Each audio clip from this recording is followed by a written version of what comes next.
የዩቲዩብ የስኬት ሚስጥሮችን በዝርዝር የያዘው የአቤል ብርሃኑ የወይኗ ልጅ አዲስ መጽሐፍ በገበያ ላይ ዋለ። ዩቲዩብ ለመጀመር በአጭር ጊዜ ስኬትን ለመቀዳጀት አስበዋል? ዩቲዩብ ጀምረው ሚስጥሮቹ አልገባ ብለውታል? እንግዲያውስ አዲሱ በዩቲዩብ 2 የወርቅ 3 የብር ሽልማቶችን ያገኘው የአቤል ብርሃኑ የወይኗ ልጅ የዩቲዩብ ሚስጥሮች መጽሐፍ በዝርዝር ሁሉንም ያብራራሉታል። ዛሬውኑ ገዝተው ህልሞን የሚያደርጉበትን የዩቲዩብ የስኬት መንገድ ይጀምሩ። በውጭ ሀገራት ለምትገኙ ከአማዞን ላይ ብታዙ በቀናት ውስጥ ደጁ ይደርሳል። የአማዞን ሊንኩን እዚህ ቪዲዮ ኮሜንት ላይ ያገኙታል። በሀገር ውስጥ ለምትገኙ በ0949 13 0000 ቴሌግራም ላይ ይዘዙ። ካሉበት ቦታ እናደርሳለን። የዩቲዩብ ሚስጥሮች ዘመኑ ጋር ተፈላጊ መጽሐፍ።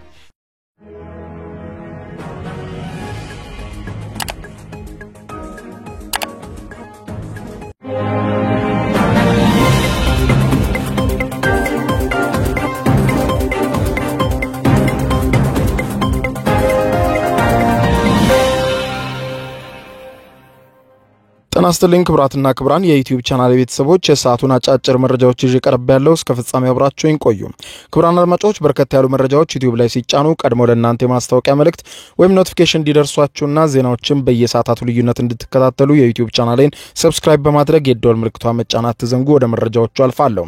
3 ያክል መረጃዎችን በዚህ ሰዓት የመረጃ ጊዜ አስደምጣችኋለሁ። የመጀመሪያው መረጃ የፈረንሳዩ ፕሬዝዳንት ኢማኑኤል ማክሮን በትናንትናው ዕለት የተናገሩትን ንግግር ተከትሎ በመላው አውሮፓና በሩሲያ በኩል ከፍተኛ ፍጥጫ ተጀምሯል።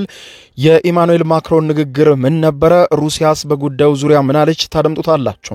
በሌላ በኩል በዋይት ሃውስ ከፕሬዝዳንት ዶናልድ ትራምፕ ጋር በነበራቸው ቆይታ ያልተገባ ተግባር ፈጽመዋል ተብለው በአሜሪካ ጥርስ የተነከሰባቸው ዘለንስኪ የይቅርታ ደብዳቤ ቢልኩም ይቅርታቸው ተቀባይነት ያላገኘ ይመስላል። አሜሪካ ሶስተኛና ፈጽሞ ያልተጠበቀ የተባለ እርምጃ ወስዳለች። ይኸውም ጦርነትን ሽሽት ከዩክሬን መጥተው በአሜሪካ የተጠለሉ ከ240 ሺህ በላይ የሚሆኑ ዩክሬናውያንን በፍጥነት ወደ ሀገራቸው እንደሚላኩ ከፕሬዝዳንት ዶናልድ ትራምፕ አስተዳደር የተሰማው ዜና አረጋግጧል። በተለይም እነዚህ የሚመለሱት ዩክሬናውያንም በአሜሪካ ውስጥ ሆነው የዩክሬን ጦርነት እንዲቀጥል የሚደግፉ እንዲሁም የዘለንስኪን የሚደግፉ ማለትም ጦርነቱ እንዲቀጥል ይፈልጋል ዘለንስኪ የሚል ነገር ስለተናገሩ ዶናልድ ትራምፕ ማለት ነው የማባረር እርምጃ በፍጥነት እንዲወሰድ ትዕዛዝ መሰጠቱ ተረጋግጧል። ጉዳዩን በተመለከተ የማስደምጣችሁ መረጃ ይኖራል። ተከታታዩ እርምጃ ዩክሬንን በእጅጉ ያስደነገጣት ነው በየዕለቱ። በሌላ በኩል ቻይና ለንግድም ሆነ ለማንኛውም መደበኛ ጦርነት ከአሜሪካ ጋር ለመፋለም ዝግጁ ነኝ ስትል መግለጫ አወጣች። የቻይና መግለጫ አነጋጋሪ ሆኗል። በዝርዝር 3ቱንም መረጃዎች በተከታታይ ታደምጣላችሁ። አብረን እንከታተለው። በቀድሚያ በፍጥነት ከሰሞኑ ይቋጫል ተብሎ ተጠብቆ የነበረው የሩሲያና ዩክሬን ለ3 ዓመታት የዘለቀው ደም አፋሳሽ ጦርነት አዳዲስ መዘዞችን እያመጣ ነው። የሩሲያና ዩክሬን ጦርነትን አስመልክቶ የፈረንሳዩ ፕሬዝዳንት ኢማኑኤል ማክሮን በትናንትናው ዕለት አውሮፓውያን ሁሉም ሀገሮች የኒውክሌር የጦር መሳሪያ መታጠቅ አለባቸው፣ የኒውክሌር የጦር መሳሪያ ጥቃት መከላከል የሚያስችል ስርዓትም መገንባት ያስፈልገናል፣ ከሩሲያ ጥቃት ራሳችንን የምንጠብቀው እንዲያስነ ነው፣ ይህ ወደ ተግባር መገባት አለበት ማለታቸውን ተከትሎ ሩሲያ ያለ ጥርጥር ወደ አውሮፓ መዝመቴ የማይቀር ነው፣ ከኔቶም ጋር ፊት ለፊት መዋጋቴ አይቀርም፣ ይህ የተባለው ነገር የሚፈጸም ከሆነ ብላለች። የዩክሬኑ ፕሬዝዳንት ቮሎዲሚር ዜሌንስኪ ጋር እሰጣ ገባ በዋይት ሃውስ ውስጥ የገቡትና ሐሳባቸው በዜሌንስኪ በኩል ተቀባይነት አለማግኘቱን በወቅቱ እንደ ንቀት የቆጠሩት የአሜሪካው ፕሬዝዳንት ዶናልድ ትራምፕ እስካሁን በዩክሬን ላይ ከወሰዱት እርምጃም በተጨማሪ የከፋ ነው የተባለውን 3ኛ እርምጃ ለመውሰድ ውሳኔ ማሳለፋቸው ተሰማ። ይህ 3ኛው እርምጃም በርካቶችን ያስደነገጠ ነው ተብሏል። 3 ዓመት ባለፈው የሩሲያና ዩክሬን ጦርነት ከሩሲያ ከባድ ጥቃት እየተሰነዘረባትና በርካታ ግዛቶችም እየተያዙባት ከቀጠለችው ዩክሬን ባሻገር አጎራባች ሀገራት እንዲሁም መላው አውሮፓ ለዩክሬን ካለው ድጋፍ ባለፈ ከሩሲያ ሊቃጣ የሚችል በተለይም ደግሞ የኒውክሌር የጦር መሳሪያ ጥቃት ስጋት ውስጥ እንደሚገኝ የሚታወቅ ሲሆን ምንም እንኳን ከዚህ ቀደም የአውሮፓ ሀገራቱ አሜሪካ መራሽ በሆነውና ትልቁን ድርሻ አሜሪካ በምትወስድበት የሰሜን አትላንቲክ የጦር ቃል ኪዳን ድርጅት ኔቶ አማካኝነት የደህንነት ዋስትና አግኝተው የቆዩ ቢሆንም ከመጀመሪያው ዙር የስልጣን ዘመናቸው አንስቶ አሜሪካ ለምን የተለየ ድጋፍ ብቻዋን ለኔቶ እንደምትሰጥና የአውሮፓ ሀገራትም የበኩላቸውን እንደማይወጡ ሲጠይቁ የነበሩት 47ኛው የአሜሪካው ፕሬዝዳንት ዶናልድ ትራምፕ ወደ ስልጣን መምጣታቸውን ተከትሎ የአሜሪካና የኔቶ ድጋፍ ጉዳይ ጥያቄ ውስጥ መግባቱን ተከትሎ በአውሮፓ የኒውክሌር የጦር መሳሪያ የታጠቁ ብቸኞቹ ሀገራት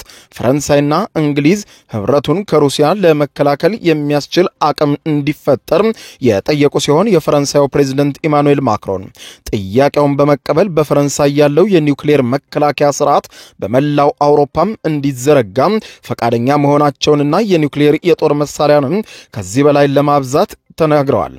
ከሩሲያ በኩል ከፍተኛ ተቃውሞ እንዲሁም ቁጣ እንዲቀሰቀስ አድርጓል የኢማኑኤል ማክሮን ሐሳብ። ሩሲያ በመግለጫው እንዳለችው ከሆነ በተለይም ደግሞ ይህ በማክሮን የተባለው ሐሳብ እንኳን ሊተገበር ቀርቶ ለመተግበር እንቅስቃሴ እንኳን ብታሳዩ ቀጥታ ወደ ለየለት ጦርነት ነው የምንገባው ብለዋል። ይህንን ስጋት ተከትሎ በተለይም ደግሞ እንደ ጀርመን ያሉ የአውሮፓ ሀገራት እንግሊዝና ፈረንሳይ አውሮፓ ከሩሲያ ሊቃጣ ከሚችል የኒውክሌር ጥቃት ራሷን ለመከላከል የሚያስችል የመከላከያ ስርዓት እንዲዘረጉ የኒውክሌር የጦር መሳሪያዎቻቸውንም እንዲያበዙ እንደሚፈልጉ ሲገልጹ ከዚህ በኋላ ኔቶ በአሜሪካ ድጋፍ የማይተማመን እንደመሆኑ የአውሮፓ ሀገራትም ከወዲሁ ራሳቸውን ለመጠበቅ የሚያስችል አቅም በኒውክሌር ዘንድ መፈጠር እንዳለባቸው ያስታወቁት የፈረንሳዩ ፕሬዝዳንት ኢማኑኤል ማክሮን ፈረንሳይ ራሷን ለመከላከል የዘረጋችውን የመከላከያ ስርዓት በመላው አውሮፓ ማስፋፋት እንዳለባት ባስታወቁበት ወቅት የጀርመኑ ቻንስለር ያነሱት ታሪካዊ ጥያቄን ተከትሎ አውሮፓን ከአደገኛ ጥቃት ለመከላከል የሚያስችል ስርዓት ለመዘርጋት ፈቃደኛ መሆናችንን እገልጻለሁ ሲሉ ጉዳዩ ለውይይት ክፍት እንደሆነ በማንሳት ይህ ፈረንሳይ የምታቀርበው የመከላከያ ስርዓት በሀገሪቱ መንግስትና በተለይም በጦር ኃይሎች ዋና አዛዡ የበላይነት የሚመራ እንደሚሆንም ጠቁመዋል።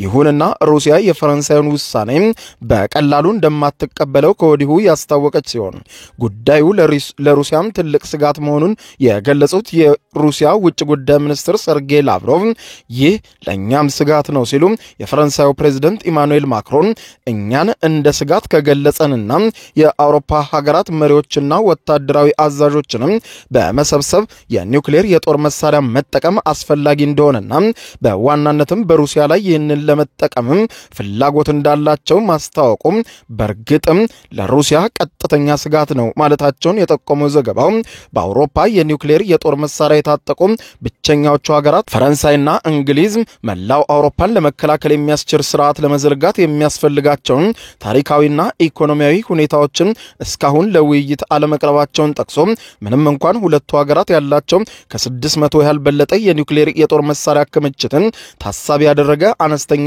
የኒውክሌር አቅም ቢጠቀሙ እንኳን ከ5000 በላይ የኒውክሌር የጦር መሳሪያ ለታጠቀችው ሩሲያ ማስቆም እንደማይችሉ የተነገረ ሲሆን ምንም እንኳን የኔቶ የኒውክሌር አቅም በዋናነት በአሜሪካ ላይ ጥገኛ የሆነ ቢሆንም በአውሮፓ የአባል ሀገራቱ ደህንነትን ለማረጋገጥ በጣሊያን፣ ጀርመን፣ ኔዘርላንድ እንዲሁም በቤልጂየምና ቱርክ በመቶዎች የሚቆጠሩ የኒውክሌር የጦር መሳሪያዎችን ማከማቸቱን የጠቀሰው የአሜሪካ መንግስት ለኔቶ አሜሪካ የምታደርገውን ትልቅ ድጋፍ ካቋረጠች ግን የአውሮፓ ሀገራት ትልቅ ስጋት ላይ የሚወድቁበትና በሀገር ውስጥም ወዳላቸው የኒውክሌር አቅም የሚመለከቱበት አጋጣሚ የሚፈጠር ቢሆንም አውሮፓ የኒውክሌር ኃይል ቢደመር የሩሲያን ሩብ እንደማያክል የተገለጸ ሲሆን ሩሲያ ግን ጉዳዩን በቀላሉ እንደማትመለከተው የገለጸች ሲሆን ይህ የነ ፈረንሳይ ሐሳብ ወደ ተግባር ገብቶ ካየነው ችግር እንደሚፈጠር በተግባር እናያለን ብለዋል።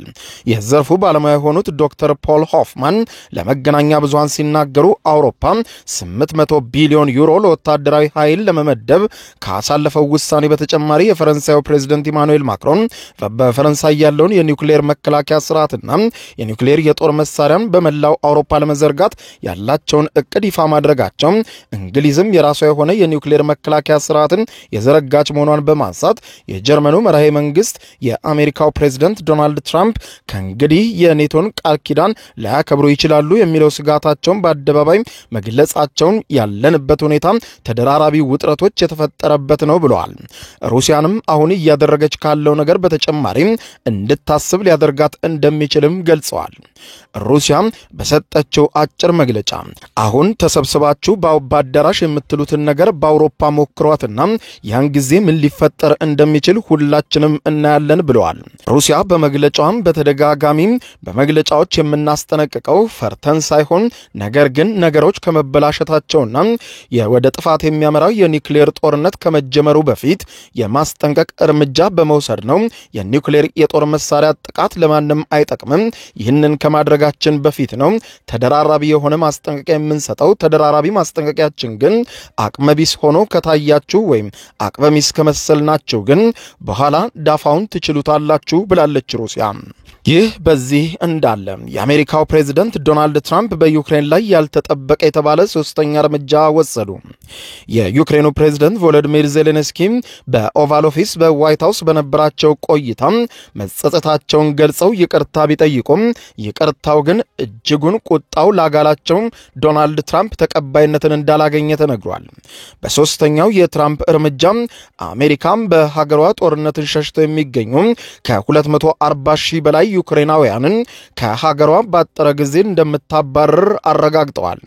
የፕሬዝዳንት ዶናልድ ትራምፕ አስተዳደር ባሳለፈው ውሳኔ ከ240 ሺህ በላይ የሚሆኑ ዩክሬናውያን ከአሜሪካ በፍጥነት ለማስወጣት ማቀዱ ተነግሯል። ሮይተርስ ለጉዳዩ ቅርበት አላቸው ያላቸውን ምንጮች ጠቅሶ እንደዘገበው የትራምፕ ባለስልጣናትና ሌሎችም 3 ምንጮችን ጠቅሶ እንዳስነበበው ከአሜሪካ የሚባረሩት ዩክሬናውያን የሩሲያና ዩክሬን ጦርነትን ሸሽተው አሜሪካ የገቡና በህጋዊ መንገድ የሚኖሩ ነገር ግን ጦርነቱ እንዳይቋጭ የሚሹና በአደባባይ ይህንንም ጦርነቱ እንዲቀጥል የሚቀሰቅሱ ናቸው ብለዋል። የቀድሞው የአሜሪካ ፕሬዝዳንት ዩክሬናውያኑ በአሜሪካ ጊዜያዊ የመኖሪያ ፈቃድ እንዲያገኙ መፍቀዳቸውም አይዘነጋም። የባይደን አስተዳደር ባሳለፈው ውሳኔ ከ1.8 ሚሊዮን በላይ ስደተኞች ወደ አሜሪካ በህጋዊ መንገድ እንዲገቡና ጊዜያዊ የመኖሪያ ፈቃድ ወዲያው እንዲሰጣቸው አስችሎ ነበር። ለዩክሬናውያኑ በስደተኞች ላይ ጠንካራ አቋም የያዙት ሪፐብሊካኑ ትራምፕ ወደ ስልጣን እንደመጡም ከህገወጥና ወንጀለኞች ሲሉ ከሚጠሯቸው ስደተኞች ባሻገር በባይደን የስልጣን ዘመን በህጋዊ መንገድ እንዲገቡ የተፈቀደላቸውንም ከአሜሪካ ለማባረር እየሰሩ መሆኑ ተነግሯል። ዩክሬናውያኑ ከአሜሪካ የማስወጣቱ ሂደት ትራምፕና ዘለንስኪ ባለፈው ሳምንት ካደረጉት ዱላ ቀረሽ የዋይት ሃውስ ንትርክ በኋላ የተጀመረ መሆኑ የተገለጸ ሲሆን የአሜሪካ የሆምላንድ ሴኩሪቲ ቃል አቀባይ ትሪሻ ማክሊንፍ ተቋማቸው በዩክሬናውያን ስደተኞች ጉዳይ በዚህ ሰዓት ይፋ የሚያደርገው አዲስ መረጃ እንደሌለው ገልጸው እየተሰራበት ነው ብለዋል። ዋይት ሃውስና በአሜሪካ የዩክሬን ኤምባሲ አስተያየት እንዲሰጡ ሮይተርስ ላቀረበላቸው ጥያቄ በጉዳዩ ዙሪያ ተጨማሪ መረጃ ስለሌለ ለጉዳዩ የምንሰጠው ምላሽ አይኖርም ብለዋል። ፕሬዝዳንት ትራምፕ ዳግም ወደ ነጩ ቤተ መንግስት እንደገቡ ካሳለፏቸው ውሳኔዎች መካከል ስደተኞችን ከአሜሪካ ማስወጣት ላይ ያተኮረ ቀዳሚ ነው የተባለ ሲሆን ፕሬዝዳንቱም በዩክሬን ጉዳይ በተለይም ዜሌንስኪ በዋይት ሃውስ ተገኝተው ባሳዩት ጸባይ ጉዳይ በእጅጉ መበሳጨታቸው የተገለጸ ሲሆን በዩክሬኑ ፕሬዝዳንት ቮሎዲሚር ዜሌንስኪ ላይ በውጭም በአገር ውስጥም ጫና የሚያሳድሩበትን ውሳኔዎች በየዕለቱ እየወሰኑ ይገኛሉ። ፕሬዝዳንት ዶናልድ ትራምፕ ዳግም ወደ ነጩ ቤተ መንግስት እንደገቡ ካሳለፏቸው ውሳኔዎች መካከል ስደተኞችን ከአሜሪካ ማስወጣት ላይ ያተኮረ ቀዳሚ ሲሆን ፕሬዝዳንቱ በግጭትና በጦርነት ምክንያት የአሜሪካን ድንበር በህጋዊ መንገድ አልፈው ለሚገቡ ሰዎች የሚሰጠውን መብትን ማንሳታቸው ተዘግቧል። በዚህም ከ530 ሺህ በላይ የኩባ፣ የሃይቲ፣ የኒካራጓና የቬንዙዌላ ስደተኞች እስከዚህ ወር መጨረሻ ጊዜያዊ የመኖሪያ ፈቃዳቸው ተሰርዞ ወደ መጡበት እንዲመለሱ እየተሰራ መሆኑን ሮይተርስ ዘግቧል። አሜሪካ ከሁለት አስርት ዓመታት በኋላ ከአፍጋኒስታን ወጥታ ታሊባን ስልጣን ሲቆጣጠር ወደ አሜሪካ እንዲገቡ የተፈቀደላቸው 70 ሺህ አፍጋኒስታናውያን ከሚባረሩት ውስጥ ናቸው የተባለ ሲሆን ሲቢኤስ የቴሌቪዥን አስቀድሞ ባወጣው ዘገባ በባይደን የስልጣን ዘመን ጊዜያዊም ቢሆን ህጋዊ መብት ያገኙ የነበሩት ከላይ የተጠቀሱት ሀገራት ዜጎች አሁን ላይ በፍጥነት ከአሜሪካ እንዲወጡ ከሚደረጉት ስደተኞች መካከል መካተታቸው ተጠቁሟል። በሌላ ዜና ቻይና ከአሜሪካ ጋር ለሚደረግ ማንኛውም አይነት ጦርነት ዝግጁ ነኝ ስትል ይፋ አደረገች። ቻይና በፕሬዝዳንት ዶናልድ ትራምፕ የተጣለውን አዲስ የንግድ ታሪፍ በመቃወም ከአሜሪካ ጋር ለሚደረግ የንግድም ሆነ አሊያም ሌላ መደበኛ ጦርነት ዝግጁ ነኝ ስትል መግለጫ ለማውጣት ተገዳለች። ትራምፕ በቻይና ምርቶች ላይ ተጨማሪ ቀረጥ ከጣሉ በኋላ ሁለቱ ግዙፍ የኢኮኖሚ ባለቤቶች ወደ ንግድ ጦርነት ለመግባት ተፋጠዋል። ቻይናም በአሜሪካ የእርሻ ምርቶች ላይ ላይ ከ10 እስከ 15 በመቶ ቀረጥ በመጣል ለዶናልድ ትራምፕ እርምጃ ምላሽ ሰጥታለች። የቻይና ኤምባሲ በማህበራዊ ትስስር ገጹ ላይ ባወጣው መግለጫ አሜሪካ የምትፈልገውን ጦርነት ከሆነ የታሪፍ፣ የንግድ አሊያም ሌላ መደበኛ አይነት ጦርነት እስከ መጨረሻው ድረስ ለመዋጋት ቻይና በሙሉ አቅሟ ዝግጁ ናት ሲል ማክሰኞ ዕለት የሀገሪቱ የውጭ ጉዳይ ሚኒስትር የሰጠውን መግለጫ በድጋሚ ትናንትና ምሽት አጋርቶታል። ይህ የቻይና መግለጫ ትራምፕ የፕሬዝደንትነት ስልጣናቸውን ከተረከቡ በኋላ የተሰማው የመጀመሪያ ጠንካራ አቋም ነው። ረቡዕ ዕለት የቻይናውን ጠቅላይ ሚኒስትር ሊ ኪያንግ የዚህ ዓመት የሀገሪቱ የመከላከያ በጀት በ7.2 በመቶ እንደምታሳድግ ቻይና ተናግረው ነበር። አክለውም በዓለማችን በ100 ዓመት ውስጥ ያልታዩ ለውጦች በፍጥነት እየተከሰቱ ነው ሲሉ ገልጸዋል። የቻይና መሪዎች ከአሜሪካ ጋር የንግድ ጦርነት ስጋት እንኳን እያለ የሀገሪቱ ምጣኔ ሀብት ሊመነደግ እንደሚችል እርግጠኛ መሆናቸውን ለዜጎቻቸው ማሳየት ይፈልጋሉ። ቻይና በመካከለኛው ምስራቅና በዩክሬን ጦርነት ውስጥ ገብታለች በማለት ከምትከሳት አሜሪካ በተቃራኒ የተረጋጋና ሰላማዊ ሀገር መሆኗን ለማሳየትም ትፈልጋለች። አሳልፍነው ረቡዕ ዕለት ጠቅላይ ሚኒስትሩም በቻይና ባደረጉት ንግግር ሀገራቸውን ተጨማሪ የውጭ ኢንቨስትመንት ለመሳብ በሯን ክፍት ማድረግ እንደምትፈልግ አጽንኦት ሰጥተው ተናግረው ነበር። ከዚህ ቀደም ቻይና ወደ ጦርነት ለመግባት ዝግጁ መሆኗንም ተናግራ ታውቃለችም ብለዋል።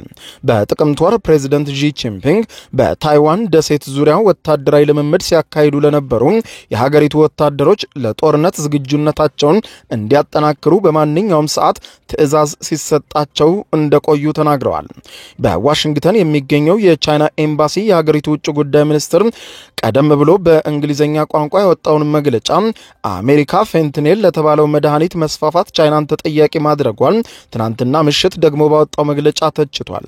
የውጭ ጉዳይ ሚኒስትር ቃል አቀባይ የፌንታኒል ጉዳይ ከቻይና የሚገቡ ምርቶች ላይ ታሪፍ ለመጨመር ውሃ የማያነሳ ሰበብ ነው ብለውታል። ማስፈራራታችሁ አያስፈራንም፣ ዘለፋ በእኛ ላይ አይሰራም፣ ጫና ማድረግ፣ ማስገደድ ወይም ደግሞ ማስፈራራት ከቻይና ጋር ለሚደረግ ግንኙነት ትክክለኛው መንገድ አይደለም ሲሉ ገልጸዋል። የአሜሪካና ቻይና ግንኙነት ሁልጊዜ በውጥረት የታጀበ መሆኑን የዘገበው ቢቢሲ የቻይና ባለስልጣናት ዶናልድ ትራምፕ የቻይናውን አቻቸውን ለበዓለ ሲመታቸው መጋበዛቸውን ተከትሎ የሁለት ሀገራት ግንኙነት በተሻለ ሁኔታ ላይ ሊሆን ይችላል የሚል ተስፋ ነበራቸው። ትራምፕ ወደ ዋይት ሃውስ ከመግባታቸው ጥቂት ቀናት ቀደም ብሎ የቻይናው ፕሬዝደንት ጋር በጣም ጥሩ የስልክ ውይይት አድርጌያለሁ ብለው ነበር። ባለፈው ወርም እንዲሁ ሁለቱ መሪዎች ሌላ የስልክ ውይይት ለማድረግ ቀጠሮ ቢይዙም የስልክ ውይይቱ ሳይደረግ ቀርቷል። ቻይና ለወታደራዊ በጀት ብቻ 245 ቢሊዮን የአሜሪካን ዶላር ብትመደብም ከአሜሪካ የመከላከያ በጀት ጋር ሲነጻጸር ሩቡ ነው።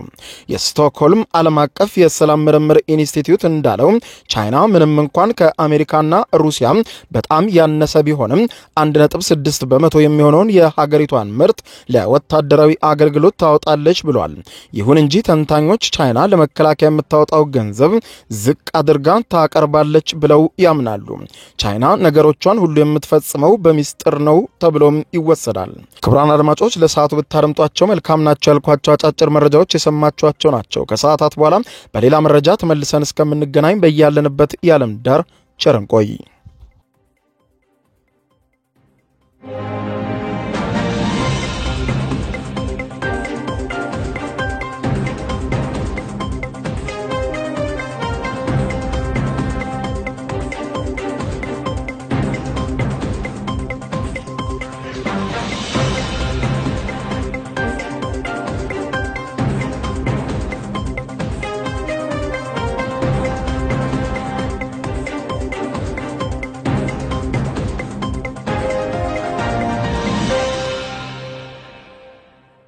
የዩቲዩብ የስኬት ሚስጥሮችን በዝርዝር የያዘው የአቤል ብርሃኑ የወይኗ ልጅ አዲስ መጽሐፍ በገበያ ላይ ዋለ። ዩቲዩብ ለመጀመር በአጭር ጊዜ ስኬትን ለመቀዳጀት አስበዋል? ዩቲዩብ ጀምረው ሚስጥሮቹ አልገባ ብለውታል? እንግዲያውስ አዲሱ በዩቲዩብ 2 የወርቅ 3 የብር ሽልማቶችን ያገኘው የአቤል ብርሃኑ የወይኗ ልጅ የዩቲዩብ ሚስጥሮች መጽሐፍ በዝርዝር ሁሉንም ያብራራሉታል። ዛሬውኑ ገዝተው ህልሞን እውን የሚያደርጉበትን የዩቲዩብ የስኬት መንገድ ይጀምሩ። በውጭ ሀገራት ለምትገኙ ከአማዞን ላይ ብታዙ በቀናት ውስጥ ደጁ ይደርሳል። የአማዞን ሊንኩን እዚህ ቪዲዮ ኮሜንት ላይ ያገኙታል። በሀገር ውስጥ ለምትገኙ በ0949 13 0000 ቴሌግራም ላይ ይዘዙ። ካሉበት ቦታ እናደርሳለን። የዩቲዩብ ሚስጥሮች ዘመኑ ጋር ተፈላጊ መጽሐፍ